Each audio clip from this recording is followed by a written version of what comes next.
ಪ್ರಿಯಾಂಕ್ ಖರ್ಗೆ ಹರಿಪ್ರಸಾದ್ ಹುಚ್ಚು ಹೇಳಿಕೆಯನ್ನ ನೀಡ್ತಾರೆ.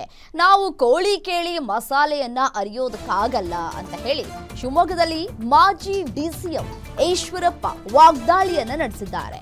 ಸಿಎಂ ಸಿದ್ದರಾಮಯ್ಯ ಪತ್ರ ಹರಿದು ಬಿಸಾಕಬೇಕಾಗಿತ್ತು. ಆರ್ಎಸ್ಎಸ್ ನಿಷೇಧಿಸುವುದಕ್ಕೆ ಮುಂದಾದರೆ ಕಾಂಗ್ರೆಸ್ ಅಧಿಕಾರವನ್ನ ಕಳೆದುಕೊಳ್ಳುತ್ತೆ.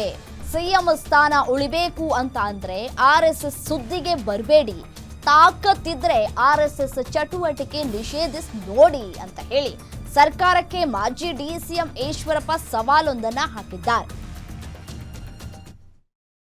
ಕೋಟಿ ಕೋಟಿ ಯುವಕರು ಯುವತಿಯರು ಈ ಸಂಘಟನೆಯಲ್ಲಿ ಸೇರಿ ಈ ದೇಶವನ್ನು ಉಳಿಸ್ತೇವೆ ಈ ಪ್ರತಿಜ್ಞೆಯನ್ನು ಮಾಡ್ತಾ ಇದ್ದಾರೆ.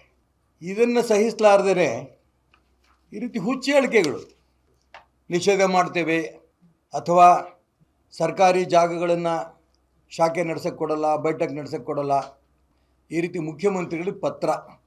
ಮುಖ್ಯಮಂತ್ರಿಗಳಾದರೂ ಕೂಡ ಆ ಪತ್ರವನ್ನು ಹರಿದು ಬಿಸಾಕಬೇಕಾಗಿತ್ತು. ಇವನು ಯಾವನ್ರಿ ಇವನು ಹೇಳೋನು? ಪ್ರಿಯಾಂಕ ಖರ್ಗೆ ಹರಿಪ್ರಸಾದ್ ಕೋಳಿ ಕೇಳಿ ಮಸಾಲೆ ಅರಿತೀವ ನಾವು?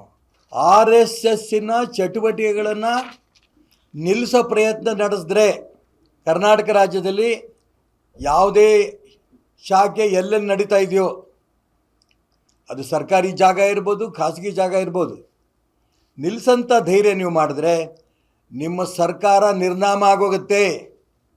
ಇದಕ್ಕೆ ಮೂಲ ಕಾರಣ ಸಿದ್ದರಾಮಯ್ಯನವರೇ, ಮಲ್ಲಿಕಾರ್ಜುನ್ ಖರ್ಗೆ, ಪ್ರಿಯಾಂಕಾ ಖರ್ಗೆ ಮತ್ತು ಹರಿಪ್ರಸಾದ್ ಕಾರಣ. ನಿಮ್ಮ ಮುಖ್ಯಮಂತ್ರಿ ಸ್ಥಾನ ತೆಗಿಸ್ಬೇಕು ಅನ್ನೋಂಥಕ್ಕೆ ಇವ್ರು ಕೊಟ್ಟಿರೋಂಥ ಸಲಹೆ ಇದು. ಜೋಪಾನವಾಗಿ ರಾಜಕಾರಣ ಮಾಡಿ. ಆರ್ ಎಸ್ ಎಸ್ ಸುದ್ದಿ ಬಂದು ನೋಡಿ, ನೀವೆಲ್ಲೆಲ್ಲಿ ಶಾಖೆ ನಡೀತಾ ಇದ್ದಾವೋ ಅದೆಲ್ಲ ನಿಲ್ಲಿಸಿ ನೋಡಿ, ನಿಮ್ಮ ಹತ್ರ ತಾಕತ್ತಿದ್ರೆ. ಇದು ನನ್ನ ಸವಾಲು ಅವರಿಗೆ. ಕೋಟಿ ಕೋಟಿ ಯುವಕರು ಯುವತಿಯರು ಈ ಸಂಘಟನೆಯಲ್ಲಿ ಸೇರಿ ಈ ದೇಶವನ್ನು ಉಳಿಸ್ತೇವೆ ಈ ಪ್ರತಿಜ್ಞೆಯನ್ನು ಮಾಡ್ತಾ ಇದ್ದಾರೆ. ಇದನ್ನು ಸಹಿಸಲಾರದೇ ಈ ರೀತಿ ಹುಚ್ಚು ಹೇಳಿಕೆಗಳು, ನಿಷೇಧ ಮಾಡ್ತೇವೆ ಅಥವಾ ಸರ್ಕಾರಿ ಜಾಗಗಳನ್ನು ಶಾಖೆ ನಡೆಸೋಕ್ಕೆ ಕೊಡಲ್ಲ, ಬೈಠಕ್ ನಡೆಸೋಕ್ಕೆ ಕೊಡಲ್ಲ, ಈ ರೀತಿ ಮುಖ್ಯಮಂತ್ರಿಗಳಿಗೆ ಪತ್ರ. ಮುಖ್ಯಮಂತ್ರಿಗಳಾದರೂ ಕೂಡ ಆ ಪತ್ರವನ್ನು ಹರಿದು ಬಿಸಾಕಬೇಕಾಗಿತ್ತು. ಇವನು ಯಾವನ್ರಿ ಇವನು ಹೇಳೋನು? ಪ್ರಿಯಾಂಕ ಖರ್ಗೆ ಹರಿಪ್ರಸಾದ್ ಕೋಳಿ ಕೇಳಿ ಮಸಾಲೆ ಅರಿತೀವ ನಾವು?